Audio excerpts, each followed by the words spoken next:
It means everything that it's finally out there. There was so much effort and energy and passion put into this record. It's been 5 years since our last one, and we had member changes during the recording of it. And it was a really emotional time for us as a band.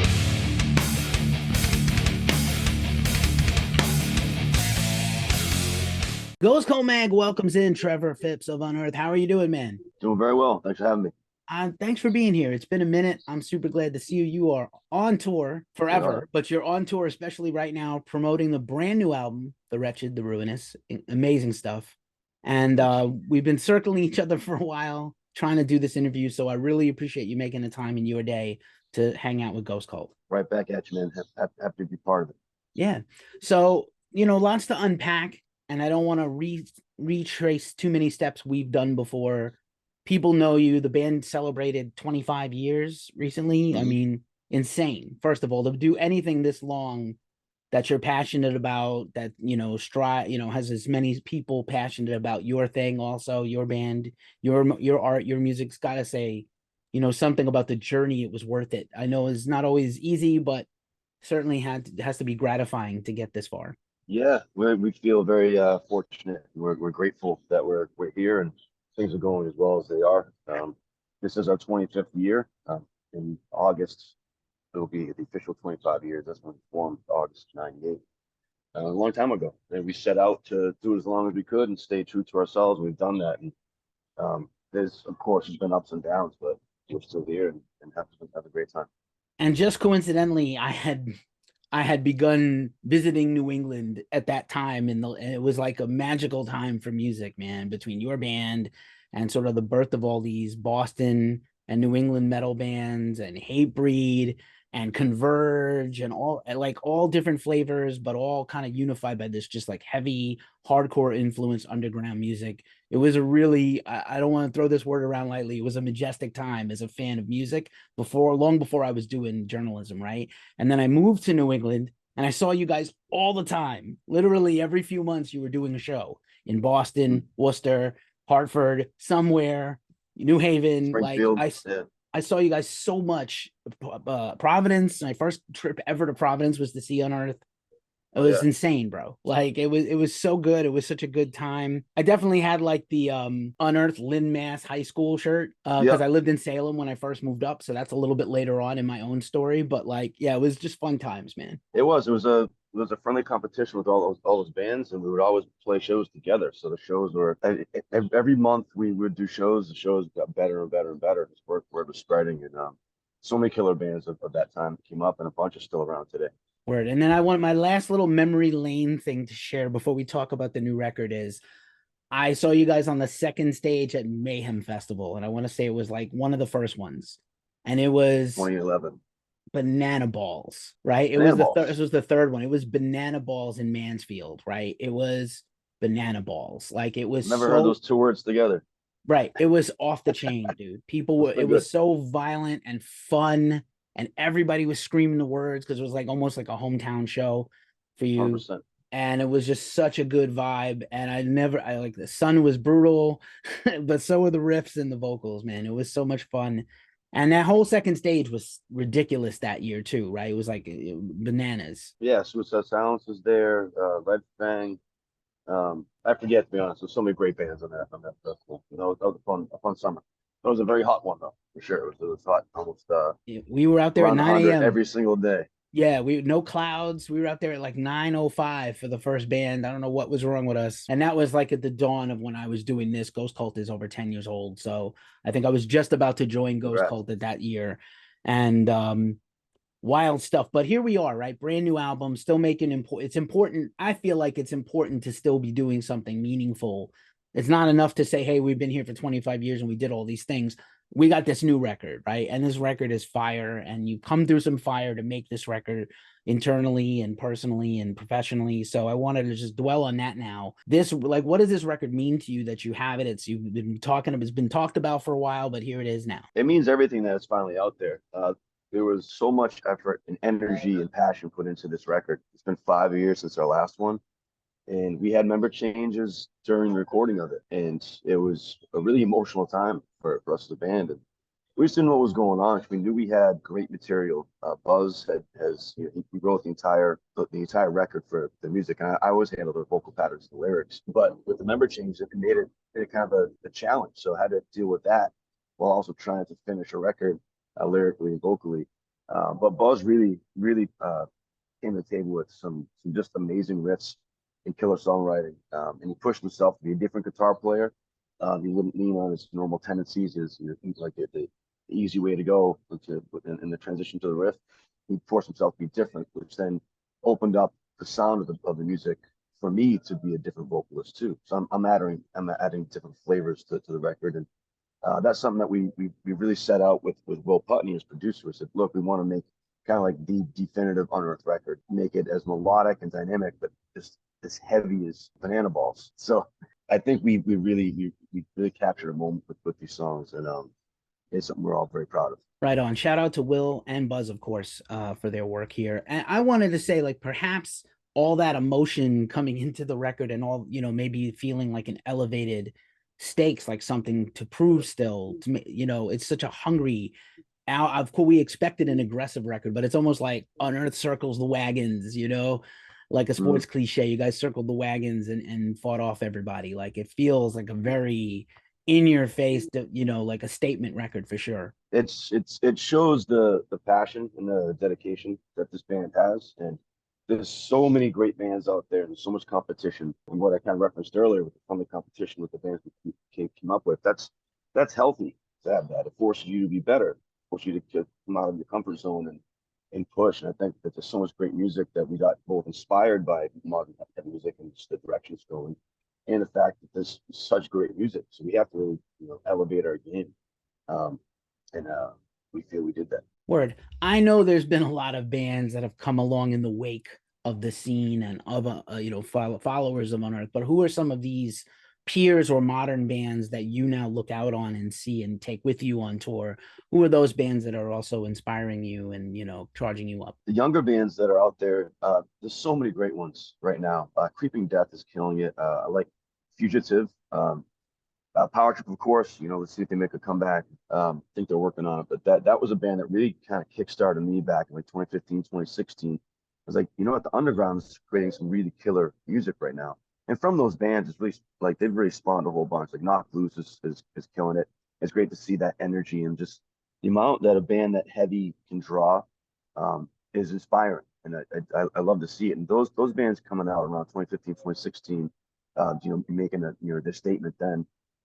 It brought me back to the early 2000s when our bands were all coming up, like us and Kill Switch and Shadows Fall and Bleeding Through. It felt very similar in Poison Well. And just the excitement and the energy and the big crowd packed shows. It's like, all right, this is where it's at right now. So these bands doing it. I see Capra on your wall. That band, they slay. It reminds me of like the late 90s northeast USA, hardcore, like heavy hardcore. It's really good. It's like modern at the same time.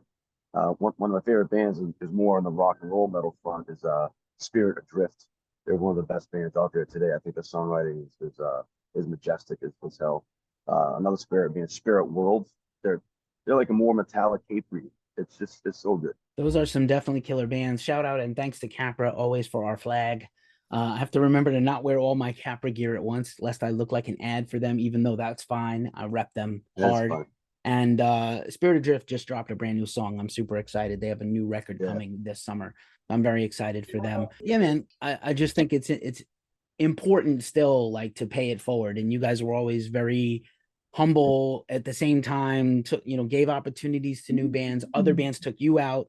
So I think, it's a weird time. Touring is harder than ever, it seems, but it's still like, I still see like good positive vibes from the bands. Things are difficult with venues. Things are difficult with merch cuts. Everybody's talking about all kinds of drama. Vans getting robbed. Please leave somebody to watch your van. I wouldn't want to steal your van. I'll get stomped out, but like, please have someone watch your van on tour because, shit is crazy. And, it is. Leave somebody in there with a bat, pay them or something, get an aggressive fan and do a free VIP with them in exchange for them watching the van or something cool. Cause it's wild. It's a battlefield out here. It's a battlefield. It is a battlefield. It is, man. Love is a battlefield. Pat Benatar said, but like touring is a battlefield, right? And so you guys you've been already on tour this year earlier. We caught the band early in the year, like at the start of the year on tour, and will again soon, I'm sure. So yeah, man, it's like obviously the connection to the fans to bring this new music to the fans is hugely crucial. Obviously, people want to hear their favorites and shit. But like of the new album so far, what are you playing and what's going over live? Right now, we've played the first three singles live, and tonight we're going to debut Dawn of the Militant, fourth single. So we're gonna have all four in there tonight, and the songs are going over very well. I'm excited to see how Dawn of the Militant does. It seems like it's getting some great feedback online. I expect a bloodbath in the pit.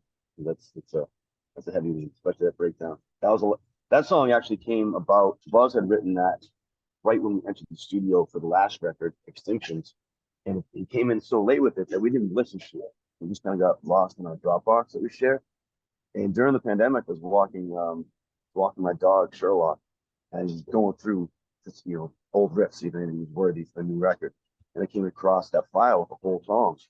So why didn't we listen to this? It's so good. And so that went back into the folder of stuff they were working on. I feel like every guitar player out there has like the lost riffs or the hidden file, of folder of riffs. There's like, here's the backup riffs in case you don't like the riffs I have already. And they're always Yeah, it good. sucks. Because Buzz has so many good riffs that have been forgotten about because he just couldn't. He didn't find the transition riff, And when he doesn't do that, in his natural setting, he just kind of forgets about it sometimes. So sometimes you have to, skim through the Dropbox and remind him about one. There's so many gems out there. Awesome. Let's do a quick breakdown of the album track by track. I will shout out the titles and you share whatever you feel like sharing about it, however brief or long, whatever you like is cool, man. Obviously, the record starts out with the title track. Yeah, that one we felt really strongly about after we had recorded it. It's got all the elements that this record brings. It's got the solos, it's got melody, it's got that kind of clean chanty vocal at the end to bring in that dynamic. But it's got the galloping riffs, it's got the heavy breakdown. It's just a banger, and it's been really fun to play live. We debuted it in Japan at the end of January. We actually shot a video in Japan when we went there, first time in 8 years, and the crowd just went off like immediately from the opening, notes of the song. So it's one that's translated well out of the gate, and it's a lot of fun to play. Right on. The second track is Cremation of the Living. Yeah, that one's really heavy.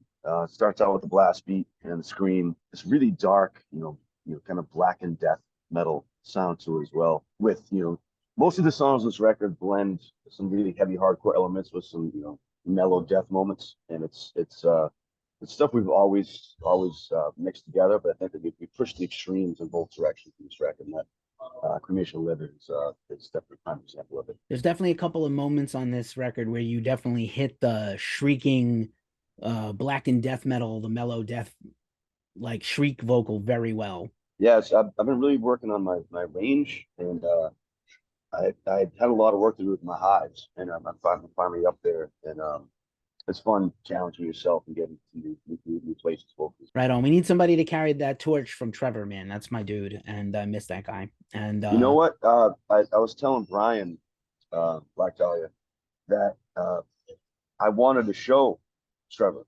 I was so happy when I was working on the studio. I wanted to show him my highs. I was like, that was a big thing for me. I guess I can't wait to show Trevor my highs because he has the best of the game. And yeah, so that was that's a bummer. nice. It's gonna be a year. I'm still not okay. But anyway, Same here.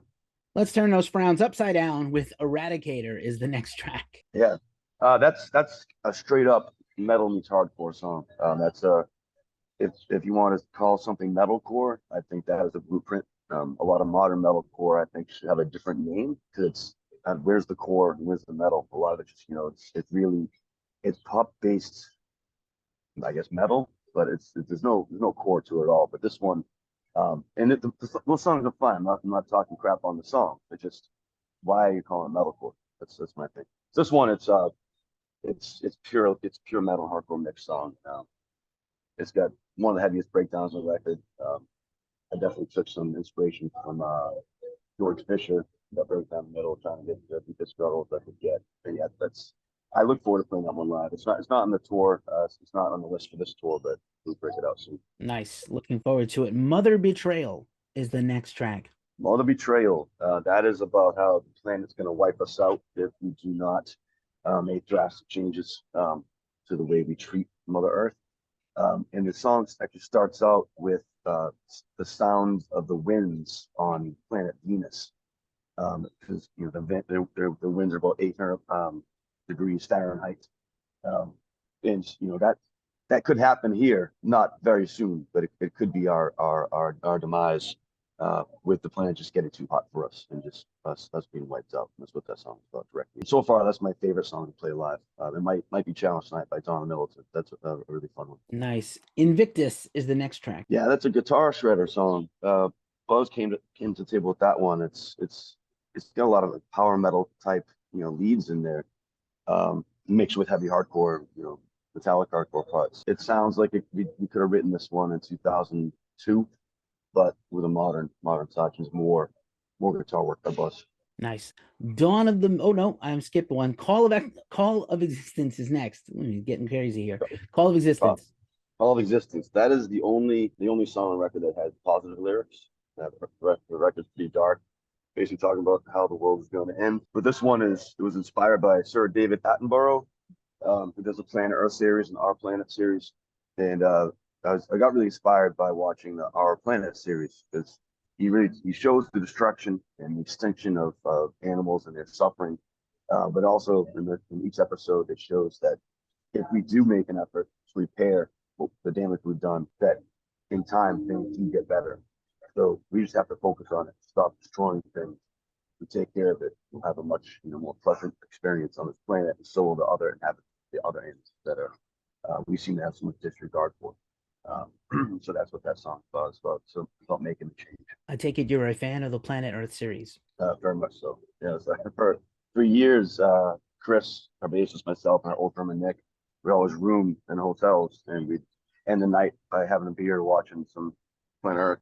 And it's the perfect way to end the evening after a loud, metal show. Get to the hotel and wind down some Planet Earth series. Get talked to sleep by a gentle British man, Sir David Attenborough. Telling you all the scary things about what we're doing wrong. Right on. Dawn of the Militant is now the next track. There we go. Yeah, that one is about the threat of nuclear war. The more that our resources are become depleted, the more nations will ramp up tensions and try to provide for their people. And let's say you have two nations that have nuclear power, then that can spell the end for mankind, if you know it, much sooner than the environment will take us out. And I think it's going to be a clear casualty of mankind unless we disarm ourselves. I don't really see that. I'm quite looking forward to that Christopher Nolan Oppenheimer movie this summer. Yes, let's get Donna Militant in the film. All right, yeah, let's do it. Or in the promotion, at least in the marketing. Maybe the marketing. Chris Nolan, somebody email me his contact info. I hope I don't butcher this name. Is it Aniara? Aniara. Okay. Yeah. We're butchering on our set list. Someone put it on as Anaria. Oops. So we hand him out of stage. It says Anaria. We'll fix it though. That's the Aniara is the acoustic interlude that shares the same riff as the song after it, Into the Abyss. So it's basically an intro. It breaks up the record. It's a palate cleanser. And when Buz was playing in the studio, and we put that lead over it, the hairs on my arm stood up. Like, this is the song rules. And I'm glad it's placed where it is. It really does punch the palate. This record's so versatile. Right on. The next track is Broken Arrow. I presume this is not about the film with John Travolta and Kristen Slater. It's not. You skipped Into the Abyss. I figured you were okay. So it's the same. Into the Abyss is that's the most melodic metal song on the record. It's almost like a Zombie Autopilot Part 2. Yep. In a way. The structure is very similar. But it just shows that elements of our sound. There's a big part of this band, especially Buz, very heavily influenced by that Gothenburg sound. That's definitely nodding our caps to those bands of that era that so heavily influenced us. Right on. My notes for that song said zombie. Just that I knew it. Like I knew it. That Yeah, same harmony hits just a certain way, and yeah. When over that kind of riff and beat. I was hanging with Buzz at his place months before he went to the studio. He was like, "Hey, I've got Zombie Autopilot Part 2. You want to hear it?" I'm like, "Yeah." It's like it definitely is. But it's different. It's different. It's just a very similar structure. It's a different song. It's been great. It's been going to great live too. Right on. Okay, now Broken Arrow with my puns left out. Yeah, it is not about the movie. Uh, Broken Hour is just about it's basically extending the talk about nuclear warfare. And back in the Cold War, a lot of nukes went missing. They're estimated over 1,000 nukes just unaccounted for. So that's just the possibility of them being in the wrong hands, being sold in the black market. That could start up a chain reaction of a world war. If there's a coordinated attack where they can set them off, then it's kind of doomsday scenario. And that's what the song is about. And it is a doomsday scenario type song, but it is probably the most up tempo song on the record, and the most different vocally on the record. It's got the heavy hardcore verse, but then it goes into more of a punk or stoner vocal kind of mix in between there. I was inspired by Everything I Die for that part. It kind of sounds like E-Tid meets Queens of Stone Age. So I approached that one different vocally and just kind of had it in my head, and then tried it in the studio, and it worked. And it really elevated that song for us. Right on. And then the final track is Theaters of War. Theaters of War. That song was the first one I sang in the studio because I thought it was going to lead the record, because it's another song that carries all the elements that we're offering throughout the album. It's a whole, it's a big plate full of every taste that the record offers. But the Wretched Ruinous just seemed to take over the first track. So makes the most sense to end the record with it. It's brutally heavy. It's got that kind of progressive metal part in the middle. The verse sounds like hardcore, it's just like the chorus as well. So it's got everything. It's got death metal. It's got heavy hardcore. It's got progressive metal in it. And it's adding all those flavors. And it seems to be getting a lot of feedback online too. So maybe we'll break that one out live soon too. Nice. My other podcast partner, Nick, likes to say that a perfect record is 42 minutes or less. And this record is at a very tight 36, 37 minutes, right? With a bunch of songs. So it's like there's no fat on here. It's all killer. There's no fat. These tracks they get in, they get out. I don't think there's many very long ones at all. It's funny because we have two songs that are fully done that we cut, that I didn't want to cut, but we don't want the record to be too long. So these songs might see the light of day because I'll put them on if we have them, and I'm like, the song could be on the record. There's nothing wrong with the songs, but they just lost out by the vote. Everyone votes on the songs and say, all right, these two are casualties, but they'll probably see the light of day. But yeah, last record was 38 minutes. This one's 37 minutes. It seems to be our wheelhouse. Every song is between 3 and 4 minutes long. That's how it adds up. There you go. No hidden Dream Theater Unearth songs out there. Not this time. We'll make an epic 10-minute banger one day. Mayhaps. I'm gonna give you back your pre-show day, and I like to end these with a wild card question if I can. Had different ones over the years, but now that we're at the 25-year mark plus, if you could go back and find yourself younger you in 1998, probably sipping a Dunkies somewhere, what advice would you give yourself starting out your career now, what you know now then, if you could? Advice for myself, I guess I'm pretty happy with what we've done. Maybe if we had, if in my personal life I saved more when we were touring so much back in our 20s, because we did slow down in the mid 2010s to 2020, but now we're back touring more. I think I've done a lot of things the way I want to do it. I've had a lot of fun. We have so many friends out here on the road. So like tonight we're playing with Bleeding Through. Haven't played with them in a long time, but generally we try to be the best friends with all the bands we tour with, and live this experience to the fullest, because it could end any day. We hope to do it into our 70s, maybe even 80 if we live that long, if we're lucky enough. But who knows? It could end tomorrow. So we've done it the way we wanted to do it. Right on. No regrets seems to be the prevailing message of the album. This could all be gone tomorrow. appreciate today. Exactly. Good stuff there, Trev. Thank you so much for your time. Appreciate Again, it. longtime fan. Happy for this record. We're gonna share everything. I'll link everything in the description so people can pick it up. Catch the band on tour, possibly forever. Thank you, man, for hanging out with Ghost Cult. Appreciate it. Thank you.